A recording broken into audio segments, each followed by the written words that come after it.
I'm going to get us started here. Conrad from Huntsville wants to know, what the hell happened on Twitter last week, Eric? My God, we've had conversations off air about, hey man, maybe we pause on all the beating up of Tony Khan.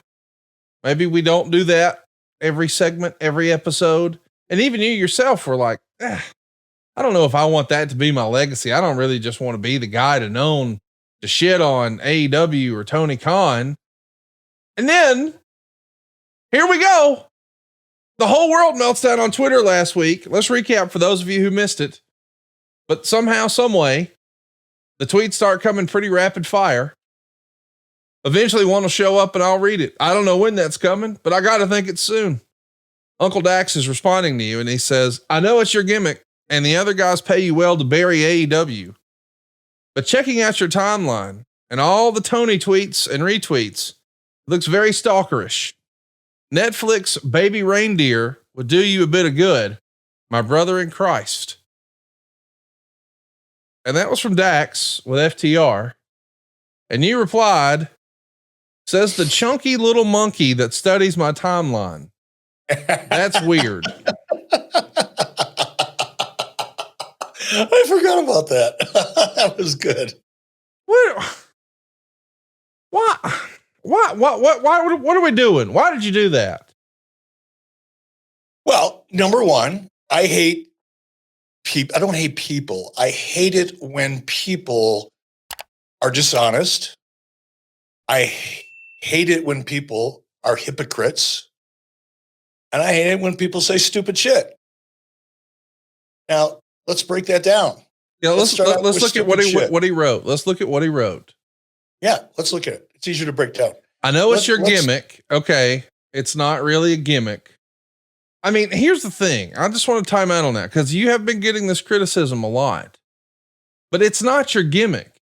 People are asking the most qualified person in the room their opinion about something that's happening in a challenger brand for WWE. Now, let's set aside for a minute whether or not it's an actual challenge. I know there's lots of gotcha right now, but I'm just saying you did that. You're uniquely qualified because you saw the WWF was kicking WCW's ass from the very creation of WCW until you got hot with Nitro and the NWO. And then you didn't kick their ass one time. You kicked it 83 times in a row. And by the way, it's a lot more than 83 times, but 83 times in a row. Nobody else, you did something 83 times. Nobody else did one time. And then you saw it all come to an end. So you understand that this can be a cautionary tale and you're uniquely qualified. And even Tony Khan agrees with that. It's a very small number of people who sat in that seat and you did. So it's normal that people would ask your opinion about something that's happening in current wrestling. Like, who else would they ask? If you don't get a say or an opinion, who does? So I disagree with what Dax said. It's your gimmick. I don't know about that. But then he says, and they pay you, the other guys pay you to bury AEW. Now that to me is something that, and I like Dax, like in real life, I like the human being and I love the FTR tag team. It's my favorite tag team. But I will say that is so off base. Like that's the same thing that we see people say to Dave Meltzer. We're on AEW's payroll. Is it not? No. And that's again, I want to break it down. You know, let's start out with stupidity and Super Dave, if you could put that back up again so I can be accurate and concise. We'll start out with stupid. The dumbest thing in this short post is that the other guys pay me well to bury AEW. First of all, I do it for free. Oh God. I mean, it's because it's fun. It's topical. Look, as you pointed out, and thank you for positioning my role in all this. But look, I spent over 30 years of my life in the professional wrestling industry. I have been at the very, very bottom. I have been at the very, very top. And I've been everywhere in between. I've seen success. I've seen failure. Yes. I've seen the patterns that lead to success. And I've seen, more importantly, the patterns, in this case at least, that lead to failure. So when people do ask my opinion, I am forthright. I pull no fucking punches. I broker no bullshit. I just give it to you straight. And for Uncle Dax to suggest that somebody's paying me to do it reflects the depth of his stupidity. That was stupid. Clearly not true. I have no deal with WWE. I don't have a Legends contract with WWE. I get a phone call every once in a while to sign some shit, which I'm happy to do because the money's really good. But beyond that, I don't really talk to anybody in WWE. I talk to Bruce maybe once every 3 or 4 months. We exchange texts that usually have about 3 or 4. I guess if you added up all the incomplete sentences, it might equal 1 or 2 sentences. That's it. That's all I got as far as my relationship with WWE. So, Dax, you showed your ass, and you do that on a pretty regular basis, I might add, on social media. You might want to consider just not doing it because it's not getting your character over. It's kind of exposing you, and all you have to do is look at a lot of the responses you're getting to figure that out. But no, I'm not being paid anything by anybody. There's no third parties involved. It's my honest opinion, Dax.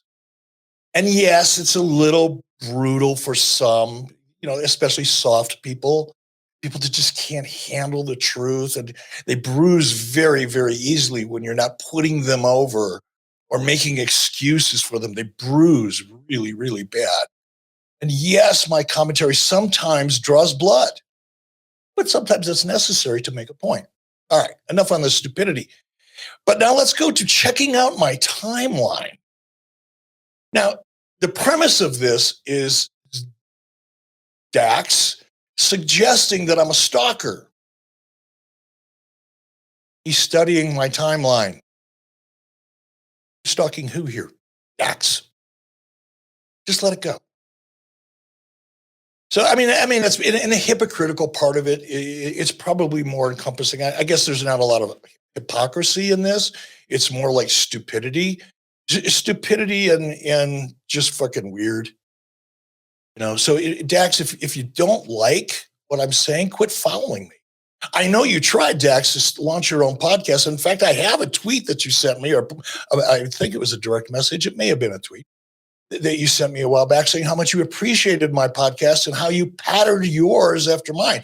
Although yours failed miserably. Oh, come on. Continues to, and mine fact or not, truth or not. Well, it's not on the air anymore, but it was generating truth revenue. Or not. It failed. It's not on the air anymore. And it didn't do that well when it was. My point is, Dax, rather than following me and studying my timeline, just learn how to get over and let the audience take care of itself. Let your audience take care of itself. Meaning, don't try to get yourself over to social media because you suck at it. Get yourself over in the ring because you're actually pretty good at that. Well, there's a lot of room for improvement because you can't cut a promo to save your life. But your work in the ring is pretty good. And I've always enjoyed the kind of throwback. And when I say throwback, I don't mean it derisively, but I like the style that I see in. I like that kind of Arn Anderson, Tully Blanchard kind of style. It's a little bit of a throwback.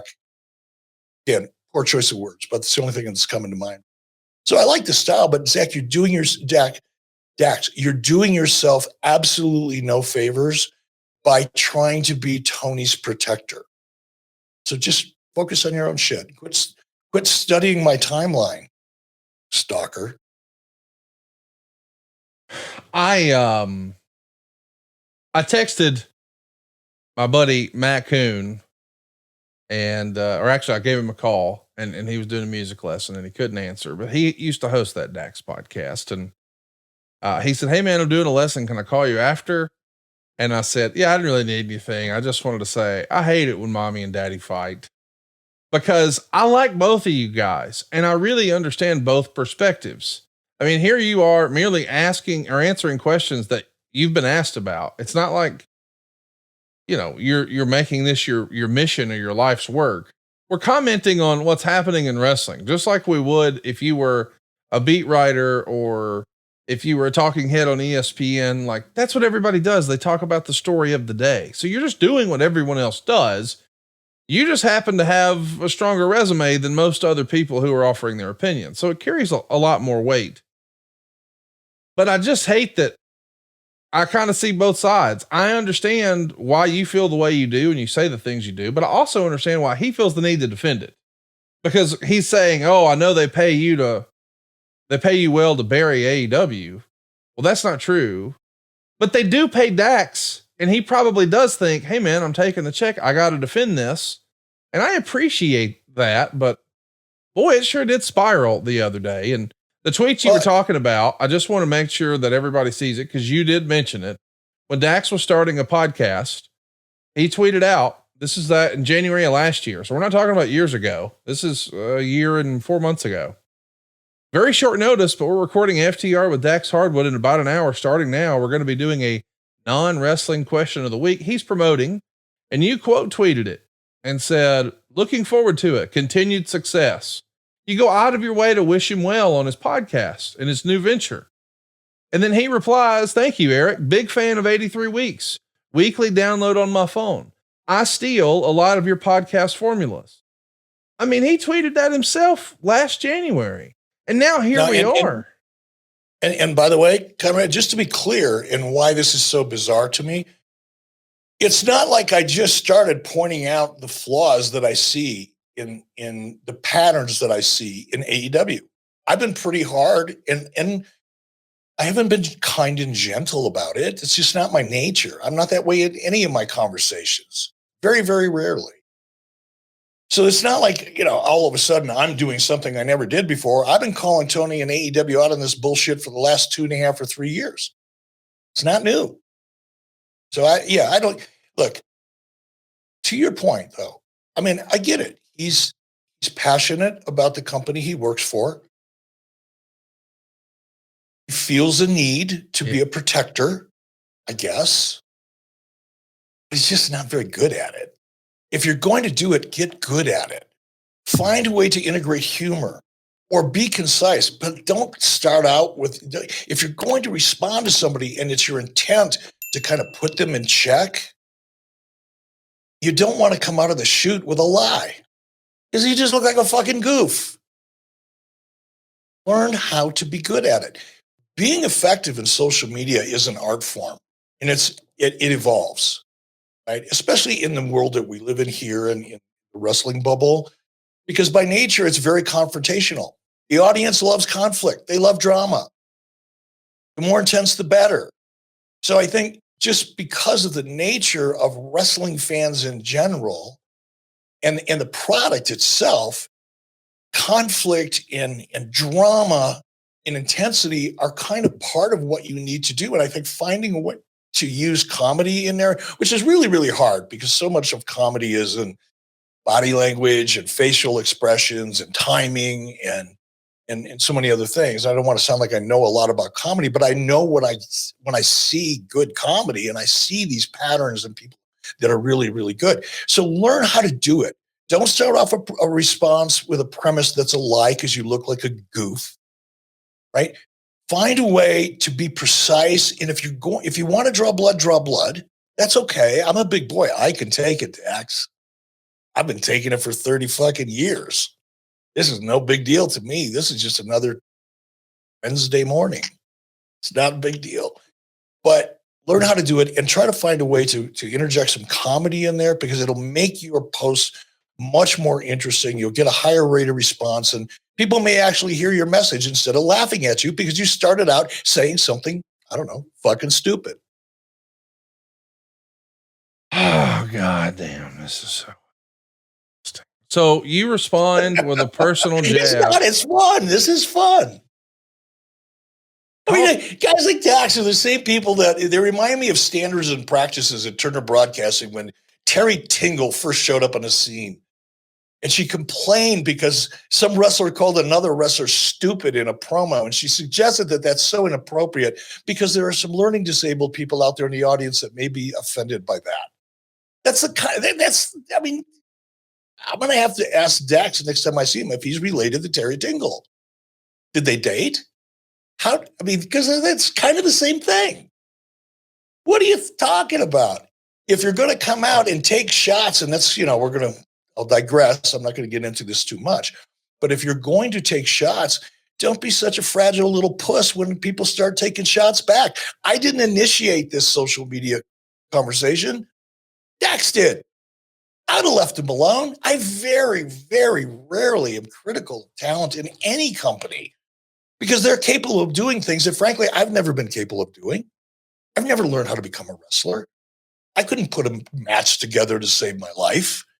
And if I could put it together on paper, I certainly couldn't perform it. I can take an ass kicking. I'm pretty durable.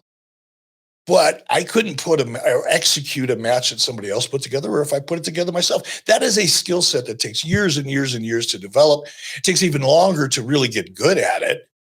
And then you have to compete amongst some of the best in the world when you get to the WWE level and the AEW level. So I have a tremendous amount of respect for talent until they take a shot. And then here I come. Yeah. And boy, you're like a fucking dog with a bone. I mean, after that first tweet, you weren't done. Let's take a look at some of the other tweets that happened and came down this week.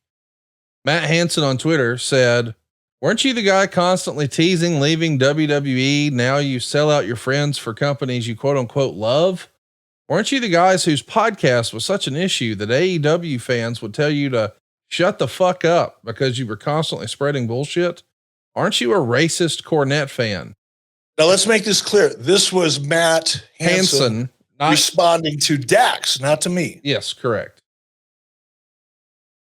And then you quote tweeted it and said, "Don't be so hard on him. He's as mid can get. He knows it. He's flailing away trying to prove his loyalty so he can hold on to that bag as long as possible. He knows that being a Walmart greeter is his next stop." Jesus fucking Christ. What are we doing, Eric? Oh, we're having fun. That's not fun. No, it is. It is for me. And again, Dax decided to take a swing. Now, let me make something really clear. I want to be so crystal clear about this because if I'm not, it will take on a life of its own in social media. There was a point in time when I would rather fight than fuck, right? Just, it is what it is. I'm not proud of it. It doesn't make me a cooler guy. It didn't make me a badass because I often came out on the wrong end of it. It just was part of my nature. And then as I got older and I got more skill and I went through amateur wrestling and I wrestled on the AEU Greco and freestyle team and then I got into martial arts and did some Golden Gloves boxing, I got pretty damn good at it. And I really, really liked it. But if you talk to Sonny Ono, who is really one of the only people around that saw the way I approached fighting, both competitively and outside of competitive fighting, I never stopped until there was no chance it was going to continue. Like I never let somebody up because I felt bad for them, or I never let somebody up because, providing I didn't get my ass kicked. Now that did happen. I'm not trying to be a Billy Badass here. It's not my deal, especially now. But there was a long period of time where my nature as a fighter, because I grew up doing that. In Detroit, I got in a fight 3 times a day, once on the way to school, once when they took my lunch money, and once when I was on my way home from school. I mean, there's usually kids a lot older than us, and I wasn't the only one. It was just the way of life where I grew up. So it's always, fighting and it has always been a kind of a part of, I guess, my nature, perhaps. But I've never, ever, ever, ever let somebody up until I was absolutely sure that either by looking in their eyes, their will to continue was completely devastated, or they were physically not capable. So when you say I'm like a dog with a bone, I like to make sure that I say when it's over. Somebody else. Well, you kept going. Ramon on Twitter said, Dax, Tony and Dave Meltzer openly text each other during AEW shows. That's a move. There's a move by your company's EVPs named the Meltzer driver and you're the one calling out the other company, paying people to shill for them, let's at least be consistent here. And you quote tweeted it and said, be gentle with him, #soft. And that wasn't the end. Edgar de Hostos says, what happened to Dax? Honestly, he's someone who'll benefit from not using social media as much as others than promoting AEW on TV. His social media has actually turned me off from liking FTR, which was once one of my favorite highlights watching AEW on TV. Now he just gives me douche chills. And you quote tweeted it and said, I think he's beginning to manifest his symptoms of imposter syndrome. He knows deep down he's on the lower end of the fringe of mediocre talent, so he flails away trying to hold on. Have compassion for him. Eric, this is so crazy and off base. Like, FTR is one of the best tag teams in the world. Maybe according to who? By what standard? Let's use Dave Meltzer speak, because he's an analyst now and he studies. By what metric are they one of the best tag teams in the world? Certainly not financially. Can't point to FTR and say, yeah, but every time they're on television, look at the success they have in ratings. Look at their quarter hours. Look at how much money they draw, on the road. Of course, they're not on the road because AEW barely can get enough people to produce a television show, much less go to a house show. So there's no metric other than emotion, which is all subjective. It's not objective, whereby anybody can state that FTR is one of the best tag teams in the world. If you like them, great.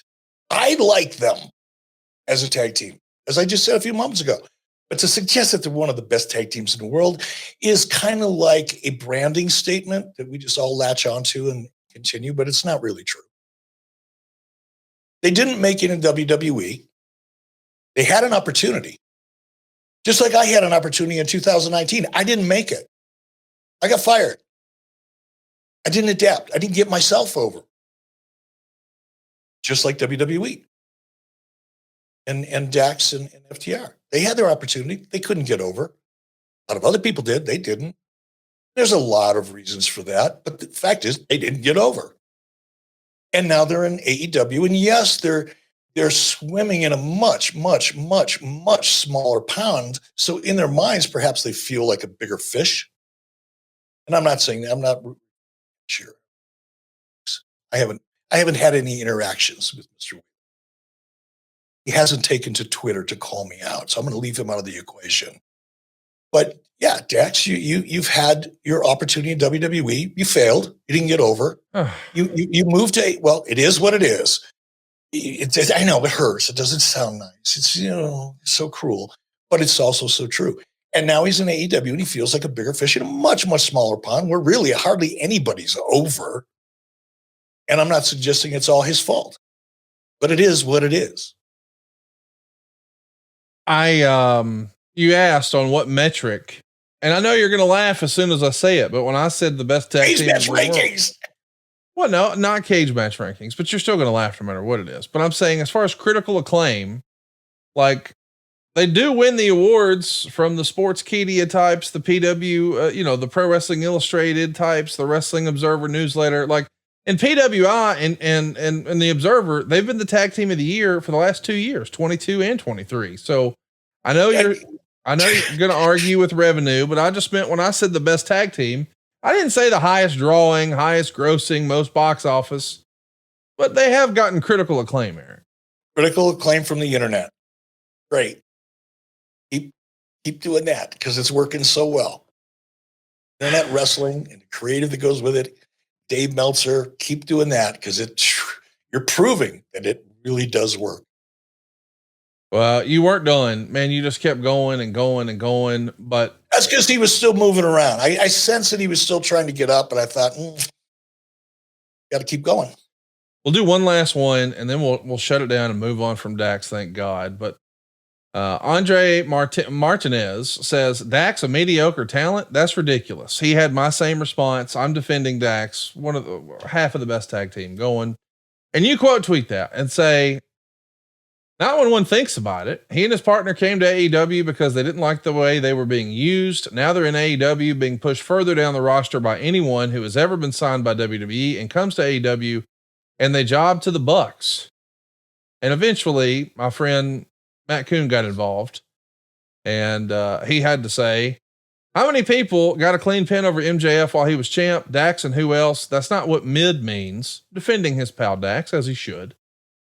And you quote tweeted it and just sort of bottom lined it and said, hit me up when they can draw. That's the only thing that matters.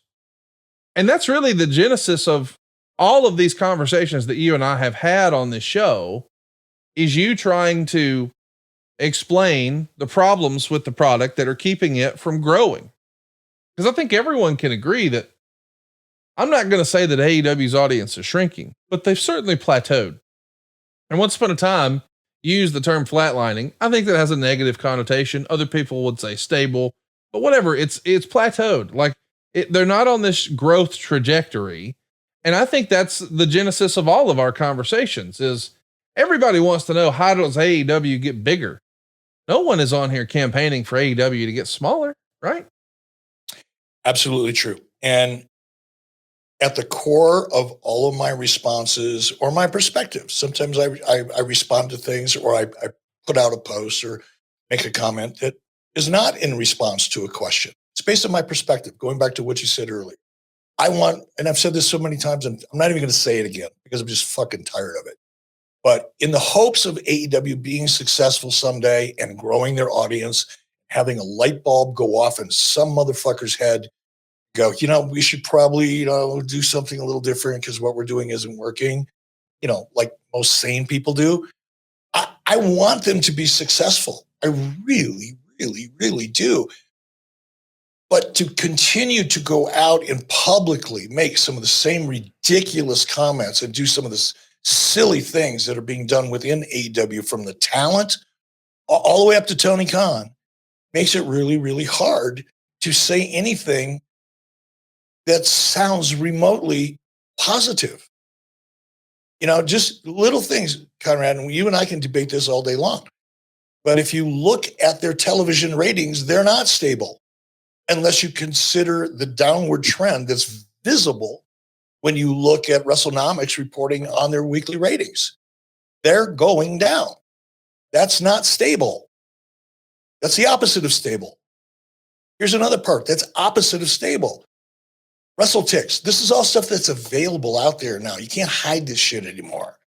They can barely put 3,000 people to produce a live Dynamite show. They're a show with all of their major stars. And they are stars. They are great talents. But the vision for AEW, the ability to produce a compelling television show, which I suggest doesn't even exist. There is no ability to produce a compelling television show. There's an ability and a tendency to produce great, technically based wrestling matches, which appeal to the smallest common denominator of the global wrestling audience. That they're good at. But the television shows themselves are horribly produced and only compelling to the smallest fraction of the overall wrestling audience. It just is what it is. And I'm hoping that changes. I'm hoping I say something that pisses somebody off inside of AEW so much that they'll think about it. And I know that's not going to happen, right? Because they'll resist anything that I say, or anybody that doesn't put them over or make excuses for them, right? Young company, they're only 5 years old.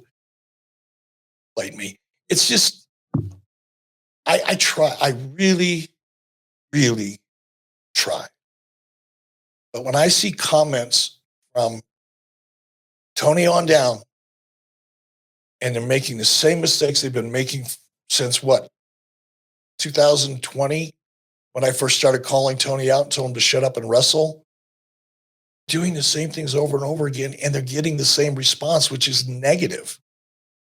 It's hurting the company. Yeah, but Wembley. Okay, great. Wembley. Dynamite ratings. Ticket sales.